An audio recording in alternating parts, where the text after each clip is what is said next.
ভোলা বরিশাল সেতুর দাবিতে বোরহানউদ্দিনের 225 মেগাওয়াট বিদ্যুৎ কেন্দ্রের সামনে বিক্ষোভ করেছেন এলাকাবাসী। সেখানে আছেন সহকর্মী নাসির উদ্দিন লিটন। সরাসরি যাব তার কাছে।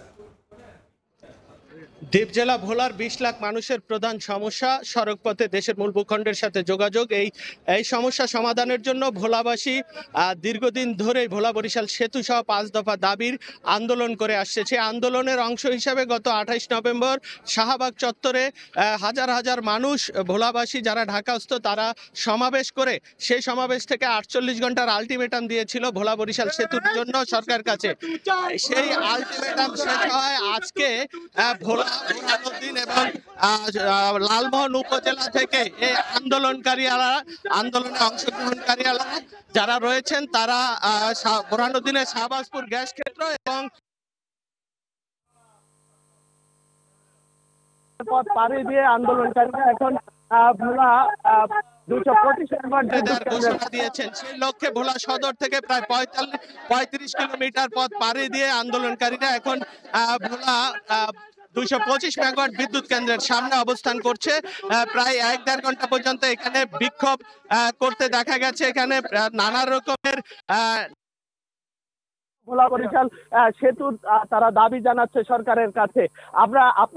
আপনার মাধ্যমে আমি দর্শকদের জানাতে চাই যে এই আন্দোলনের হলো ভোলা বরিশাল সেতুর তারা দাবি জানাচ্ছে সরকারের কাছে।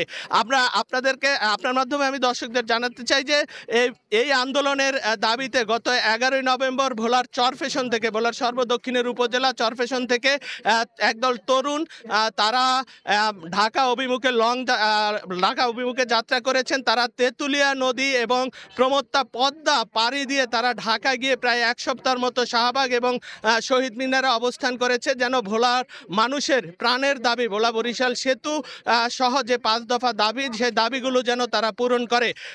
এই তরুণদের সেই দাবির সাথে গত 28 নভেম্বর ঢাকাস্থ ভোলাবাসী কয়েক হাজার ভোলাবাসী তারা সেখানে অবস্থান করে। আজকের এখনকার যে চিত্র সেটা যদি বলি, এখানে বিপুল সংখ্যক আন্দোলনকারী রয়েছে। এই বিদ্যুৎ কেন্দ্রটির সামনে আইন শৃঙ্খলা রক্ষাকারী বাহিনীরও কঠোর অবস্থান রয়েছে। এই মুহূর্তে বিদ্যুৎ প্লান্টের সাথে আন্দোলনকারীদের কথা চলতেছে। আন্দোলনকারীদের দাবি যে বিদ্যুৎ কেন্দ্রটি তাদের দাবি অনুযায়ী বন্ধ করে দিতে হবে, ভোলা থেকে যেন আর কোনো বিদ্যুৎ দেশের কোথাও না যায় সে বিষয়ে কথা চলছে। কি কথা হয়, কি সিদ্ধান্ত হয় সেটা আমরা পরবর্তীতে জানাতে পারবো। এইটুকুই ছিল আমার কাছে বোরহানউদ্দিন বিদ্যুৎ কেন্দ্র থেকে সর্বশেষ খবর। ভোলা থেকে সহকর্মী নাসির উদ্দিন লিটন।